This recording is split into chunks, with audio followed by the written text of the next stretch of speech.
The conference room still smelled like the funeral flowers we'd sent back to the house just 3 weeks ago. 3 weeks after we'd buried our dad in the plot he'd picked out years before, when he still had hope the chemo would work, his lawyer announced something at the will reading that sent shivers up my spine. The kind of shivers that start at the base of your skull and work their way down, vertebra by vertebra, until your whole body goes cold. Mr. Patterson, Dad's lawyer for 23 years, adjusted his reading glasses and cleared his throat with the solemnity of a judge about to deliver a life sentence. To Cameron, I leave $3 million, the vacation property in Aspen, and 1/3 ownership of the company. Cameron was my big brother, so this made sense. At 35, he was the oldest, the golden child who'd played college football and married into old money. He sat there in his designer suit, the one that probably cost more than my car payment, nodding as if he'd been expecting exactly this. As if he deserved exactly this.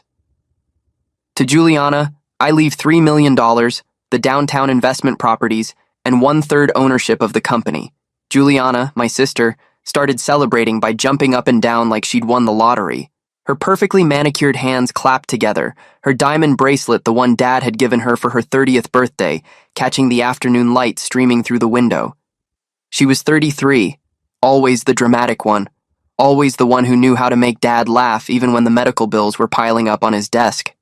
To Reed, I leave $3 million, the beach house in Florida, and 1/3 ownership of the company. Yes, whatever. Reed was 31, the smooth talker who'd somehow convinced Dad that his series of failed startups were just learning experiences. I was patiently waiting for my name, for my share of the company, especially knowing that I'd been single-handedly running it for the past 2 years. 2 years of 16-hour days, of sleeping in the office when deadlines loomed, of learning every single aspect of the construction business from the ground up because Dad was too sick to do it himself. Mr. Patterson paused, and I sat up straighter in my chair, my heart hammering against my ribs with anticipation. To Thomas, I leave $1. The words hung in the air like a guillotine blade, suspended for just a moment before dropping. Time seemed to stop. The grandfather clock in the corner. Dad's pride and joy, the one he'd restored himself, ticked loudly in the sudden silence. Wait, what? I asked, unable to believe what I'd just heard. My voice came out strangled, barely above a whisper. You get $1, the lawyer repeated, his expression carefully neutral, professionally blank, and I saw my 3 siblings starting to smirk. Cameron's was subtle, just a slight upturn at the corner of his mouth. Juliana wasn't even trying to hide hers. Reed looked away, but his shoulders were shaking with suppressed laughter. That was it? $1? After everything I'd sacrificed, every relationship I'd let wither, every opportunity I'd turned down to be there for Dad and for this company? There must be a mistake, I said, my hands gripping the armrests of the leather chair so hard my knuckles turned white. I've been running the company for 2 years. Cameron reached into his wallet with practiced ease, pulled out a crisp dollar bill like he was tipping a valet, and handed it to me. Then he said, his voice dripping with condescension, Yeah, well, Dad only trained you because we'd need someone to manage it. You can stay on as an employee if you want. We'll pay you a salary. The words hit me like a physical blow. An employee, not a partner, not family, an employee. I sat there staring at that dollar bill, feeling its weight in my trembling hand so light it was almost nothing, yet somehow crushing me with the weight of betrayal. My whole body shaking with rage that started in my gut and spread through my chest, my arms, my clenched jaw. 2 years. My health sacrificed to stress and sleepless nights, my future mortgaged to Dad's vision, my entire life poured into this company like water into sand, and they gave me $1. Cameron pocketed his phone with the casual arrogance of someone who'd never had to fight for anything, and turned to me with the expression of a CEO addressing middle management. So, Tommy, we'll need you to stay on and run things. Us owners can't do the day-to-day stuff. We have other commitments, you understand. Juliana nodded enthusiastically, her pearl earrings swinging with the movement. We'll pay you a decent salary. Maybe 70 grand? That's generous for someone your age, don't you think? They were discussing my employment terms like I was a stranger interviewing for a job, like I hadn't been there at 3 a.m. when the concrete pour went wrong, like I hadn't personally called in favors to keep suppliers on board when Dad's medical bills made our cash flow look like a bad joke. Reed snapped his fingers at me, the sound sharp and dismissive in the quiet room. Actually, before we discuss that, be a sport and grab us some coffee. We need to celebrate properly. Black for me, Juliana takes hers with cream, and Cameron likes. That's when I understood. The realization crashed over me like ice water, shocking and clarifying all at once. In their minds, I'd always been the help. The useful brother who handled the messy work, who got his hands dirty, who dealt with the foreman and the permits and the inspectors while they collected profits and prestige. I stood up so fast my chair scraped loudly against the hardwood floor and yelled, "I'm not your employee!" The lawyer looked uncomfortable, gathering his papers as if he wanted to disappear. Cameron sighed like I was being unreasonable. "Come on, don't be dramatic," Juliana interrupted, waving her hand dismissively. "You still need a job, and we need someone to run things. It works out perfectly. It's actually a win-win situation if you think about it." I looked at each of them in turn, these strangers wearing familiar faces. Faces I'd known my entire life. Faces that looked like mine in the old family photos hanging in Mom's house, but belonging to people I didn't recognize anymore. "You have no idea what you've inherited, do you?" Dad was already struggling before he got sick. The business was hemorrhaging money. "I'm the only reason this company still exists." Cameron laughed, the sound rich with dismissive confidence. "It's a construction company, not rocket science. We just need to maintain what Dad built." I walked to the door, my legs somehow steady despite the adrenaline coursing through my veins, then turned back to give them a warning they wouldn't understand until it was too late. "Your first payroll is due in 3 days. Your biggest client, Morrison Development, requires daily progress reports I've been filing personally. Your foreman, Mike, only stayed because of personal loyalty to me. He's had offers for 20% more elsewhere. You have 3 months before this all comes crashing down." Reed called out, his voice full of the bravado of the ignorant. "Don't be ridiculous. We own this company now. We'll figure it out." "Yes," I said, allowing myself the smallest smile. "Good luck with that." I walked out, knowing exactly what would happen next. I'd seen it before, in business school case studies, in competitors who'd imploded. The pattern was predictable, almost mathematical in its certainty. 3 months later, my phone rang at midnight. I was in my new apartment, the small one-bedroom I could actually afford now that I wasn't working 100-hour weeks, watching a documentary, and finally feeling like I could breathe. Cameron's name lit up on the screen, his contact photo still the one from Dad's last birthday party. I almost didn't answer, but my curiosity won. I wanted to hear it. "Tommy, we need you at the office tomorrow morning. 8 sharp, he said, like he was still my boss, like the past 3 months hadn't happened. "Excuse me?" "The foreman quit today. Took half the crew with him. You need to talk to him. Get him back." His tone was annoyed, not desperate. Not yet. He kept going when I didn't answer, his words tumbling out faster now. "Also, 3 clients are being difficult about their contracts. You need to smooth that over. And suppliers want cash up front now, which is ridiculous. They've never done that before." He was literally giving me a to-do list, like I worked for him, like I was still the little brother who jumped when he snapped his fingers. "Cameron, I don't work for you. Don't be petty, Tommy. We're offering you a position. That's more than fair for someone with no ownership stake. You should be grateful we're even considering bringing you back after you walked out." I could hear Juliana in the background, her voice shrill with stress. "Tell him it's not negotiable. Tell him he has to help us." "I don't care," I said, each word measured and deliberate. "I'm not coming back." Cameron's voice sharpened, taking on an edge of panic he was trying desperately to mask. "You have to. It's Dad's company. Don't you care about his legacy? It's your company now. You made sure of that." The irony was so bitter I could taste it. "Look," his tone shifted, trying to sound reasonable, trying to sound like the big brother who used to help me with my homework instead of the person who'd handed me a dollar bill 3 months ago. "We both know you need this job. You can't have found anything else this fast, and we need someone experienced. 100 grand. Final offer." "No. Tommy, stop being difficult." Reed grabbed the phone, his voice loud and aggressive in my ear. "Get your butt in here tomorrow or we'll sue you for sabotage. You did something to make this fail. You must have." "Sue me for what? Not being your employee?" I kept my voice calm, almost amused. He went silent at that, the reality of the situation finally penetrating his thick skull. Cameron grabbed the phone again, his voice finally cracking, the facade of control shattering like thin ice. Tommy, please. We can't make payroll Friday.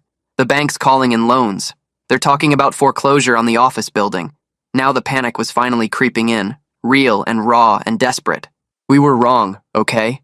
We convinced Dad you were too young for ownership. We met with the lawyer while Dad was confused from the chemo, when he didn't know what day it was half the time.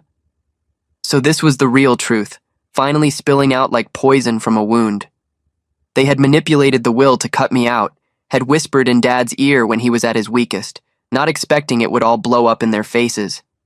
Not expecting that running a company actually required work, knowledge, relationships built over years. We'll lose everything if this company goes under. Our houses, everything. The bank will come after our personal assets. Juliana's voice came through, no longer commanding, stripped of all its earlier arrogance. Tommy? We're family. Please. I have kids. Reed has his mortgage. We can't lose everything. I thought about that for a moment. Thought about family, about what that word was supposed to mean, about the brother who handed me $1, about the sister who wanted me to fetch her coffee, about watching them celebrate while I held my inheritance. You haven't been my family since you asked me to fetch your coffee, I said, and hung up. But that was a mistake. Update. I sat there in my apartment staring at my phone screen for maybe 20 minutes after the call ended. My hands were still shaking, but I couldn't tell anymore if it was from anger or from something else. Something that felt worse than anger. I got up and poured myself a drink from the cheap whiskey bottle I kept in the kitchen cabinet. The kind that burns going down. I told myself I did the right thing, that they deserved what was coming to them, that this was justice, but sleep didn't come easy that night. I kept seeing Juliana's kids in my mind, even though I barely knew them. Kept hearing the panic in Cameron's voice when he talked about losing his house. I finished the drink and poured another one. When I finally fell asleep around 4 a.m, I dreamed about Dad and woke up feeling worse. The next morning I opened my laptop and checked my bank account, something I'd been avoiding for weeks. The number staring back at me was bad. Really bad. I had maybe 2 months of savings left if I was careful about spending. The job market for construction managers wasn't what I'd hoped it would be. I'd sent out 17 applications over the past 3 months and gotten exactly 3 interviews. None of them went anywhere because I couldn't explain why I left my last job without sounding bitter or crazy. My resume had this giant hole where it should say I managed a family company during a crisis and kept it running. Instead, it just looked like I quit for no reason. Every recruiter asked the same question, and I never had a good answer. I closed the laptop and stared at the wall for a while. My phone buzzed with a text from Raymond, my old college roommate. He wanted to meet for coffee. I almost said no, but figured I needed to get out of the apartment before I went crazy. We met at this place downtown that made overpriced lattes. Raymond showed up in his work clothes, some tech company polo shirt and jeans. He gave me this look like he was worried about me. I told him everything. The will reading. The $1. The phone call at midnight. Cameron begging. Me hanging up. I expected him to be on my side completely, to tell me my siblings were terrible people and I did the right thing. Instead, he went quiet for a long time, stirring his coffee and not looking at me. When he finally spoke, his voice was careful. He said my siblings sounded awful and what they did was wrong, but then he asked if I'd thought about all the workers who would lose their jobs when the company went under. The question hit me wrong. I got defensive immediately, told him they should have thought about that before cutting me out, told him it wasn't my problem anymore. He just nodded, but I could see he didn't agree with me.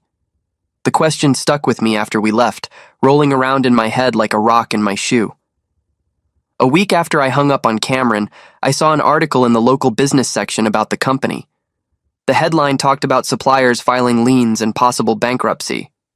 My first reaction was this mean satisfaction, like watching karma work in real time. But then I kept reading and saw they'd quoted one of the longtime crew leaders, a guy named Martinez who'd worked for Dad for 15 years. He said he was worried about feeding his family. The article mentioned that 15 families depended on the company as their main income. Suddenly, my revenge didn't feel as clean as it had. I closed the browser and tried not to think about it. 10 days after the phone call, I got a message on LinkedIn from Greta. She was the company accountant, this older woman who'd been there since before I was born. Her message was professional, but I could feel the panic underneath. She explained that my siblings had burned through the company's cash reserves trying to cover problems they didn't understand. They'd made decisions that broke contracts with 3 big clients. Morrison was threatening to sue for breach of contract, which would destroy any chance of the company recovering. The bank was getting ready to call in all the loans because my siblings had missed 2 payments. I read the message 3 times and didn't know what to feel. Part of me wanted to feel satisfied. Another part felt sick. I didn't reply. Then the phone calls started. Former co-workers and crew members somehow got my number and started calling to ask if the rumors were true. Was the company really going under? Should they start looking for other jobs? One of them was Elizabeth. Her husband had worked on my cruise for 8 years and they'd just had a baby. She wasn't asking me to fix anything. She just wanted to know if she needed to start looking at other options for her family. The worry in her voice made my stomach hurt. These people hadn't done anything wrong. They'd just shown up and done their jobs. Now they were going to pay the price for my family's mess. I told her I didn't know what was going to happen and got off the phone as fast as I could. My own money situation got worse when my landlord knocked on my door one evening. He handed me a notice that the building was going condo. I had 60 days to either buy my unit for $320,000 or move out. I didn't have anywhere close to enough for a down payment. Finding a new apartment in this market with my savings running out felt impossible. The irony wasn't lost on me. I was about to be homeless while my siblings each had $3 million in properties in Aspen and Florida. I was the one who actually earned it, and I was the one who'd end up on the street. 3 weeks after I hung up, someone knocked on my apartment door at 9 at night. I opened it and barely recognized Juliana. She looked nothing like the put-together person from the will reading. Her eyes were red and swollen from crying.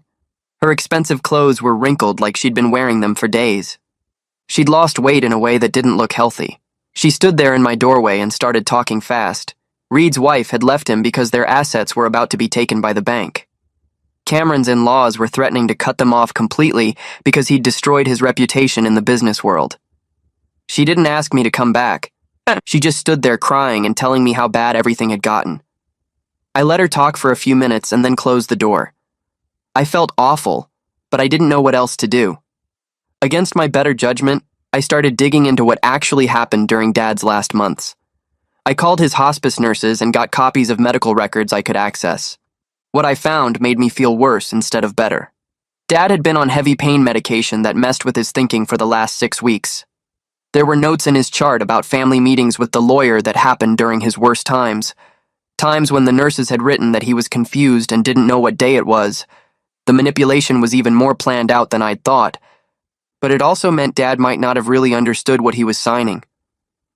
I found a box in my closet that the hospice had sent me months ago. I'd been too angry to open it. Inside were Dad's personal things: his watch, his wallet, his phone. I turned on the phone and found voice recordings he'd made during his treatment. I sat on my apartment floor and listened to them. In several recordings from before the heavy drugs started, he talked about making sure Tommy got his fair share. About protecting the one who actually knew the business. His voice was clear and strong in those early recordings. His intentions were obvious before my siblings got to him. It made the betrayal feel even worse, but it also mixed my anger up with grief in a way I hadn't expected. 2 days later, my phone buzzed with a text from Juliana asking if we could meet somewhere neutral to talk. I almost deleted it, but something about the message felt different. No demands, no attitude, just a simple request. I agreed to meet her at a coffee shop halfway between our places, the kind of generic chain where nobody would recognize us. She walked in 20 minutes late and I barely recognized her. The expensive clothes were gone, replaced by jeans and a plain sweater that looked like she'd owned them for years. Her face was bare of makeup, showing dark circles under her eyes that makeup used to hide. She'd lost weight in a way that didn't look healthy, her cheeks hollow and her collarbones sharp under her shirt. She sat down across from me without ordering anything, probably because she couldn't afford the $5 coffee. Her hands shook as she put her phone on the table between us. She started talking fast, words tumbling out like she'd been holding them in for weeks. Her kids kept asking why they couldn't go back to their private school, why they had to switch to public school in the middle of the year. She'd told them it was temporary, but they were smart enough to know something was wrong. Last week, her daughter asked if they were poor now. Juliana opened her purse and showed me an empty jewelry box, the velvet interior still shaped to hold the pieces that used to be there. She'd sold everything, Even the diamond bracelet Dad gave her for her 30th birthday, just to make her mortgage payment last month. Her voice cracked when she admitted what they'd done. She and Cameron and Reed had met with Mr. Patterson while Dad was on the heavy pain medication, the kind that made him confused about what day it was. They'd convinced him I was too young for equal ownership, that I needed more time to prove myself, that they would protect the company better. She said they were jealous because Dad talked about me constantly during those last months, about how proud he was that I'd learned the business so well. They wanted to prove they deserved their inheritance, wanted to show they were just as capable. She looked at me with red eyes and said they'd destroyed everything out of jealousy and stupidity. I sat there listening to her confession and felt nothing. No satisfaction, no anger, just this empty space where my feelings used to be. I finished my coffee and left without promising her anything. 3 days after that, my phone rang with a number I recognized immediately. Stanley, one of Dad's oldest clients, someone who'd been working with the company since before I was born. He asked if I could meet him at a construction site where we'd done work about 2 years ago, said there was something I needed to see. I drove out there during my lunch break from the terrible new job I'd just started. Stanley was waiting in the parking lot, wearing his usual work boots and company jacket. He walked me through the site, pointing at things that made my stomach turn. The crew my siblings had hired to replace the team that quit had done work that wasn't just bad, it was dangerous. Railings that wobbled when you touched them, concrete that had been poured wrong and was already showing cracks, electrical boxes installed in places that violated basic safety codes. Stanley stopped at a section of scaffolding and showed me where it was attached to the building with the wrong hardware. He said someone was going to get hurt, maybe killed, if this wasn't fixed soon. He wasn't asking me to fix it, he made that clear. But he wanted me to know that Dad's reputation for quality and safety was destroyed with every job the new crew touched. People in the industry were starting to talk, starting to associate the family name with shoddy work and cut corners. He'd heard other contractors joking about it at a trade meeting last week. I looked at the company sign near the entrance, Dad's name still on it in the logo he'd designed himself, and felt sick. I thanked Stanley for showing me and drove back to my new job without promising anything. The networking event that week was supposed to help me find better opportunities, but instead, it made everything worse. I showed up at the construction industry mixer at a hotel downtown, wearing the one good suit I still owned. I spotted people I'd worked with for years, suppliers and contractors and project managers who used to call me directly with questions. They saw me coming and suddenly found reasons to look at their phones or refill their drinks. The ones who did talk to me kept the conversation short, their eyes moving past me like they were looking for someone more important. I overheard 2 guys I used to have lunch with talking near the bar. One of them said something about the guy who abandoned his family company right when his siblings needed him most. The other one laughed and said something about entitled kids who don't appreciate what they inherit. They didn't see me standing 10 feet away. I tried to explain the situation to a project manager I'd known for 5 years, told him about the will and the $1 and being asked to fetch coffee. But as the words came out, I realized how it sounded. Like I was bitter. Like I was making excuses. Like I was the problem. He nodded politely and said he had to make a call. I left early and checked my email in the parking lot. 3 more job applications had been rejected that day. The rejection emails all said basically the same thing, that they'd decided to go with candidates who better fit their needs. I was starting to realize that my professional reputation was damaged by a narrative I couldn't correct without sounding petty or defensive. My bank account hit the number I'd been dreading 2 weeks later. After paying rent and utilities, I had maybe $600 left. Not enough for another month. Not enough for health insurance. Not enough for anything except the cheapest food and hoping nothing unexpected happened. I'd applied to 43 jobs in the construction industry and gotten exactly 7 interviews. None of them went anywhere because I couldn't explain the gap in my resume without the whole story coming out. I finally took a job with a small residential contractor doing project management for $45,000 a year. It was less than half what I'd been making, less than what I'd earned as an entry-level project coordinator 5 years ago. My new boss was a guy named Derek who treated me like I'd never seen a construction site before. He explained basic concepts I'd been using for years, talked to me like I was fresh out of college, gave me tasks that an intern could handle. On my 3rd day, he had me organizing the supply closet and updating the equipment inventory spreadsheet. I came home to my cheap apartment that night and ate ramen for dinner because it was all I could afford until my first paycheck came. I sat on my couch that sagged in the middle and wondered if my pride was worth being broke and starting over at 29. Raymond called me the next week and said Cassandra wanted to help. His wife worked in business consulting and she'd offered to review the company's situation as a favor. I met them at their house on a Saturday morning. Cassandra had spreadsheets printed out, financial reports she'd somehow gotten access to, notes from conversations she'd had with people in the industry. She walked me through everything my siblings had done wrong over the past 4 months. Cameron had been making decisions based on ego rather than business sense, taking on projects that looked impressive but lost money, turning down steady work because it seemed beneath him. Reed had been trying to implement startup ideas in a traditional construction business, talking about disruption and innovation, when what the company needed was basic operational competence. Juliana had been spending company money on marketing that was really just vanity projects, hiring expensive consultants to redesign the logo and create promotional videos instead of focusing on the actual work. Cassandra explained that each of them had different ways of destroying things, but they all came from the same place. They were insecure about inheriting something they hadn't earned, desperate to prove they deserved it, trying to make their mark instead of just keeping things running. She showed me emails where Cameron had ignored advice from experienced crew leaders, where Reed had pitched ideas that made no sense for the industry, where Juliana had approved spending that had nothing to do with actual business needs. I took notes but didn't commit to anything. I thanked her for the analysis and left. Miguel from the bank called me 3 days later from a number I didn't recognize. He said this was off the record, that he could get in trouble for contacting me directly, but he'd known our family for 20 years and thought I should know what was coming. The company had 10 days before the bank started foreclosure proceedings on everything. Once that happened, it was over. No chance of recovery, no way to restructure, no possibility of saving anything. The employees would all lose their jobs. The family name would be associated with bankruptcy in every industry database. My siblings would lose their personal assets because they'd personally guaranteed the business loans, something they apparently didn't understand when they signed the papers. Miguel said he'd seen too many family businesses destroy themselves over pride and stubbornness, and he was telling me this because there was still a small window to fix things. After the foreclosure started, the legal process became automatic and irreversible. He said this was the last chance before everything became permanent. I thanked him for the warning but didn't promise anything. I spent that afternoon trying to help without actually returning to the company.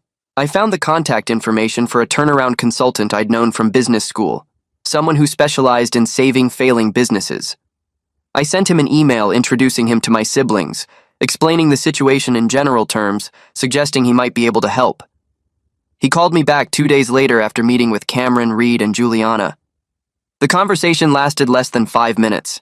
He said they were too far gone for an outside expert to fix. The problems weren't just financial or operational, they were relational. The clients didn't trust the new management. The suppliers had stopped extending credit. The crew members who stayed were the ones who couldn't find other jobs, not the good ones. He needed someone who knew the specific relationships, who had personal connections with the clients and suppliers and workers. He needed someone who could make calls and have people actually answer. He needed me. An outside consultant could give advice, but they couldn't rebuild trust that had taken years to develop. I realized my plan to help without returning wasn't going to work. The consultant called again a week later with an update that made everything worse. Cameron had refused to implement any of the recommended changes because doing so would require him to admit he'd been making terrible decisions. He'd gotten defensive in their meeting, argued with every suggestion, insisted that the problems were temporary and would resolve themselves. Within 3 days of that meeting, Morrison pulled their contract entirely. The $1.2 million in annual revenue they represented was just gone. 2 other major clients followed within 48 hours, both of them citing quality concerns and missed deadlines. The consultant sent me a final email saying there was nothing more he could do. He said he'd been doing this work for 15 years and had never seen someone so committed to self-destruction. My siblings wouldn't listen to anyone, wouldn't accept that they needed to change, wouldn't admit they were wrong. He wished me luck and closed his file on the case. I saw the local business news article about Morrison pulling out that same afternoon. The headline talked about the company's decline and mentioned my father's name. The comments section had people talking about how sad it was to see a good company destroyed by the next generation. Mr. Patterson sent me an email 2 days after that, asking if we could meet at his office. I went after work, still wearing the cheap work clothes from my terrible new job. He had files spread across his desk, documents I'd never seen before. He said he should have shared this information months ago, but he'd been worried about legal complications. He'd advised Dad against the will changes and had documented his concerns in writing. He had notes from meetings where he'd specifically stated that Dad seemed confused and might not fully understand what he was signing. He'd recorded conversations where Dad talked about his original intentions to give me equal ownership. He showed me emails he'd sent to my siblings warning them that manipulating someone on heavy medication could invalidate the will. They'd threatened to take their business to another lawyer if he didn't do what they wanted. Mr. Patterson pulled out a folder with recordings of Dad from before the heavy medications started, conversations where Dad talked clearly about making sure I got my fair share and protecting the one who actually knew the business. He said he had enough documentation to contest the will in court, that he would testify about Dad's mental state during those final meetings, that he believed a judge would rule in my favor. He offered to help me pursue that path if I wanted. I took copies of everything, but told him I needed time to think. I spent the entire weekend in my apartment thinking about what I actually wanted. Not what was fair, not what I deserved, not what would feel like justice, but what outcome would actually make my life better. The truth was complicated and uncomfortable. I didn't want to spend the next 2 or 3 years in court fighting over the will, dealing with lawyers and depositions and appeals. I didn't want to watch 15 families lose their jobs because my siblings couldn't run a company. I didn't want Dad's life work to end in bankruptcy and public shame. I didn't want the family name to become a joke in the industry. But I also didn't want to be taken advantage of again. I didn't want to work for my siblings or be treated like an employee in a company I'd built. I didn't want to sacrifice everything just to save them from their own mistakes. Any solution had to involve real respect and fair compensation, not just me swooping in to fix their mess while they kept all the ownership and control. I looked at my bank account again. I looked at job listings that all paid less than I was worth. I looked at the documentation Mr. Patterson had given me. I thought about what kind of life I wanted to have in 5 years, in 10 years. I thought about whether my pride was worth watching everything collapse. By Sunday night, I still didn't have answers, but I was starting to understand the questions better. Monday morning, I called Cassandra and asked if she could help me draft something formal. She came over that afternoon with her laptop, and we sat at my kitchen table working through the details. I told her what I wanted, and she helped me put it into proper legal language without making it sound threatening. The proposal was simple in concept, but detailed in execution. 1/3 ownership of the company, exactly equal to what each of my siblings held. Full operational control with no interference from the other owners. A salary of $150,000, which below market rate for what I'd be doing but fair given the company's current situation. The proposal included clawback provisions that would reduce my siblings' ownership percentages by 5% each if they tried to interfere with operations or override my decisions. It required them to stay completely out of business decisions while keeping their financial stake and dividend rights. Cassandra helped me add provisions that protected me from being outvoted or forced out, and we included a requirement for unanimous consent on any major business decisions like selling the company or taking on debt over a certain threshold. We worked on it for 3 hours, going through multiple drafts until every word was exactly right. When we finished, I read through it one more time and felt something I hadn't felt in months. Not hope exactly, but clarity. I knew what I wanted, and I'd put it in writing. I sent the proposal to all 3 siblings at 6 p.m. on Monday evening with a simple cover email. No explanations, no justifications, just the document attached and a single line stating that my offer expired in 48 hours and I wouldn't negotiate after that deadline. I hit send and closed my laptop. My phone rang 18 minutes later. Cameron's name lit up the screen, and I let it ring 3 times before answering. His voice came through angry and loud, accusing me of taking advantage of their crisis and trying to steal what Dad had left them. He said the company was still legally theirs, and I had no right to make demands like I was doing. He went through the proposal point by point, arguing against each term, insisting that they'd already offered me fair compensation, and I was being unreasonable. He said they could hire a professional manager, someone with credentials and experience, someone who wouldn't try to extort ownership from the rightful heirs. His voice got louder as he talked, the panic underneath his anger becoming more obvious with every sentence. I stayed calm and let him finish his whole speech without interrupting. When he finally stopped talking, I said that hiring another manager was absolutely his choice to make. I told him my offer expired in 48 hours, and I wouldn't negotiate or discuss changes to the terms. He started to argue again, but I ended the call. Juliana called 2 hours later with a different approach. Her voice was softer, more reasonable, trying to find middle ground. She said they understood I deserved fair compensation, and they were willing to offer me $200,000 a year plus profit sharing. She explained that this would actually give me more money than the ownership stake I was demanding, and it would avoid all the complicated legal issues of changing the ownership structure. She talked about how we were family, and we should be able to work something out that made everyone happy.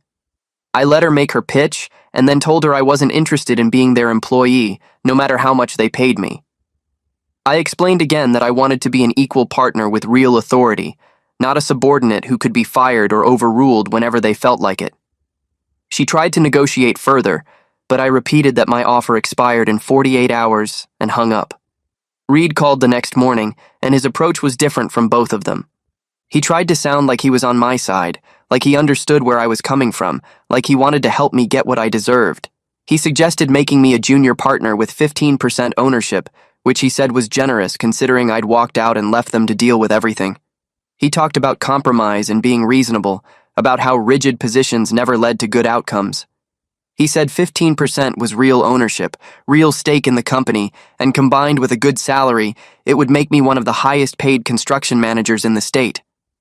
I rejected his offer just like I'd rejected Juliana's. I told him the same thing I'd told both of them. Either they accepted that I was an equal partner with real authority, or they figured it out themselves. He got defensive and said I was being stubborn and short-sighted, that I was going to regret letting my pride destroy this opportunity. I ended the call and went back to my terrible job at the residential contractor, spending the day doing tasks that someone fresh out of college could handle. The deadline was approaching, and I'd heard nothing more from any of them. Part of me expected them to call back with another counteroffer, but my phone stayed quiet. I got home from work on Wednesday evening, 6 hours before my deadline expired, and checked my email. There was a message from Miguel at the bank marked urgent.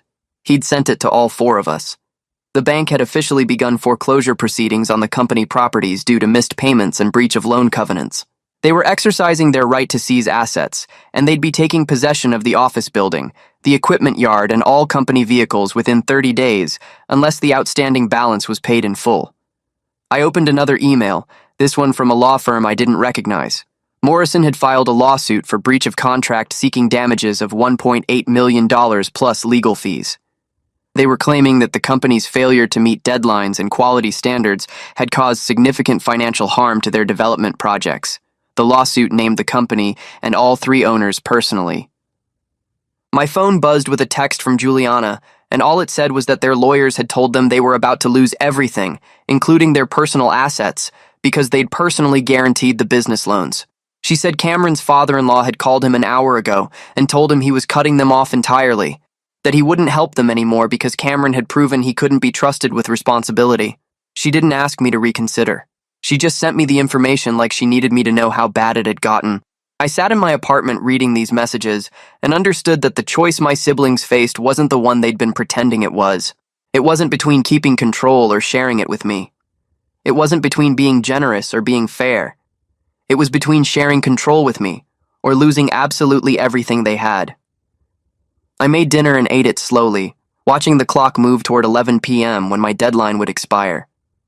At 10:45, someone knocked on my apartment door. I looked through the peephole and saw all three of them standing there together. Cameron in wrinkled clothes that looked like he'd been wearing them for days. Juliana without makeup, her face tired and older than I'd ever seen it. Reed with his hands in his pockets, staring at the floor. I opened the door and they came in without any of the attitude or posturing from the will reading. They sat on my couch and Cameron pulled out a printed copy of my proposal. He'd signed it. So had Juliana and Reed. They didn't argue or negotiate or try to change the terms. They just handed me the signed document and asked where they needed to sign the formal agreement. I'd called Cassandra before they arrived because I'd suspected this might happen. She showed up 20 minutes later with the proper legal documents, the ones that would actually make the ownership transfer official and binding. We sat at my kitchen table and went through every page, every clause, every provision. Cassandra explained what each section meant and made sure everyone understood what they were agreeing to. The agreement gave me 1/3 ownership, exactly equal to each of theirs. It gave me full operational control with the authority to make all business decisions without their approval. It set my salary at $150,000 annually with standard benefits.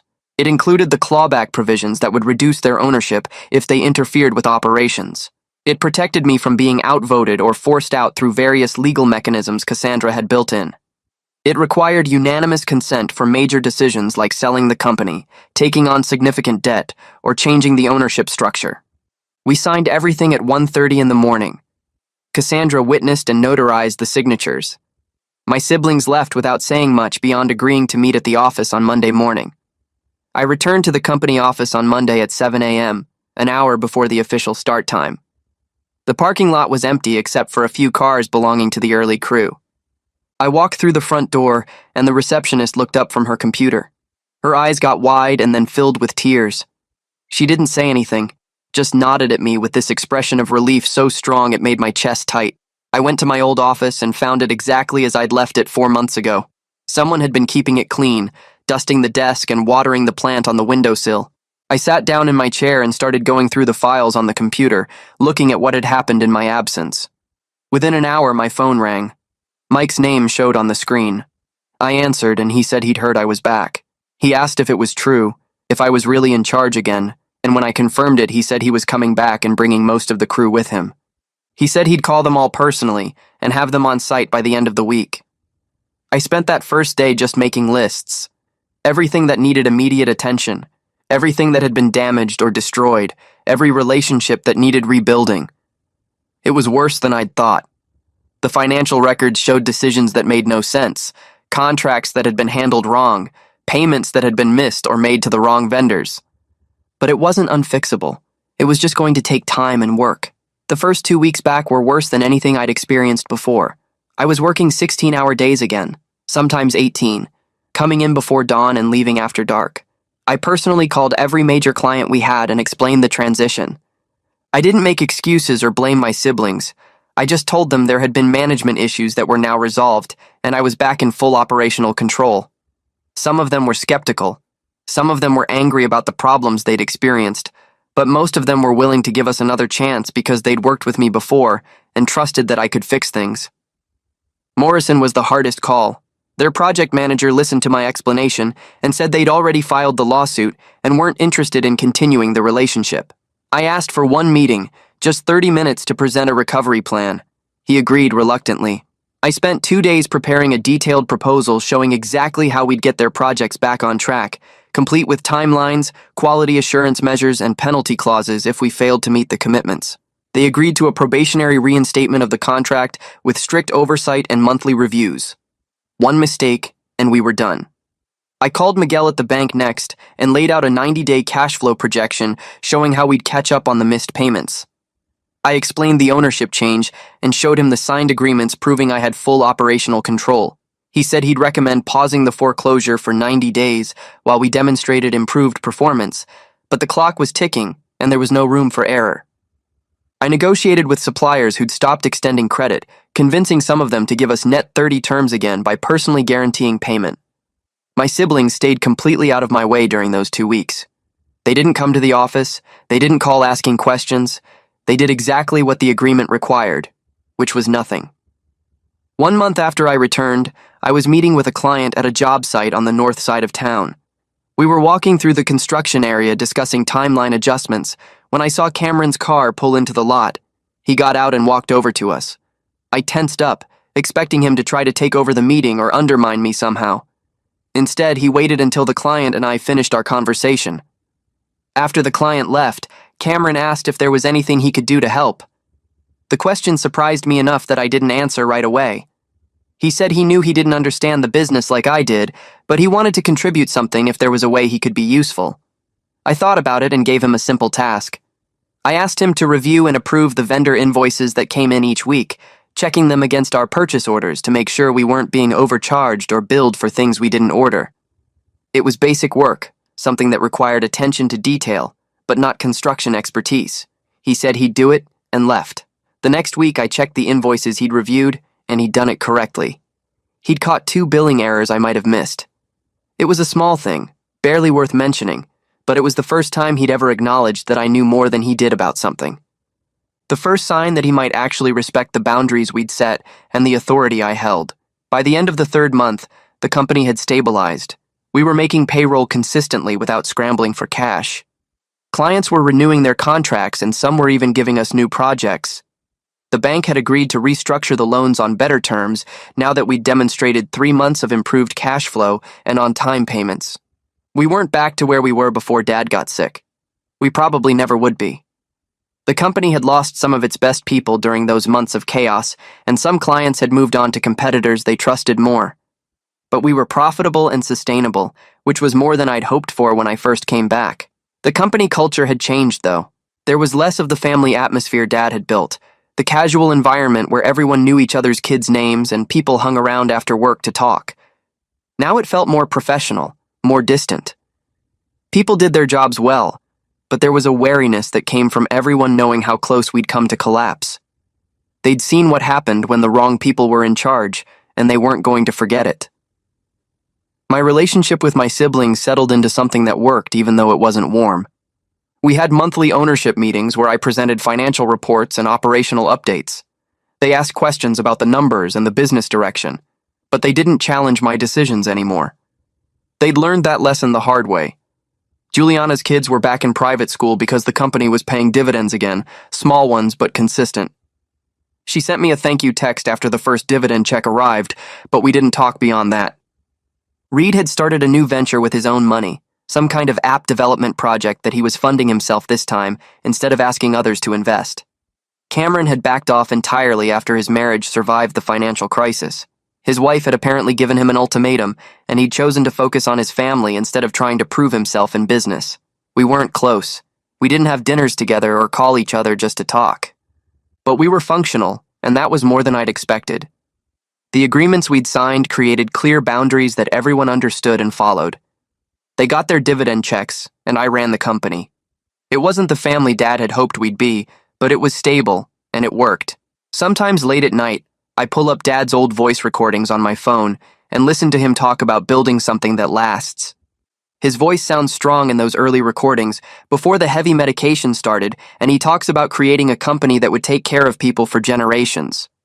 The company survived all the chaos from the past year, but it's different now in ways he probably wouldn't recognize. The crews show up and do their work professionally, but nobody hangs around after hours anymore telling stories and drinking beer like they used to when Dad ran things. Everything operates on contracts and clear boundaries instead of handshakes and trust, which works better for business but feels colder somehow.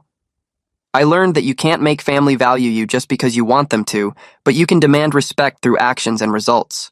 The best solution wasn't everyone becoming close again or pretending the betrayal never happened. It was setting clear terms that everyone understands and follows without confusion.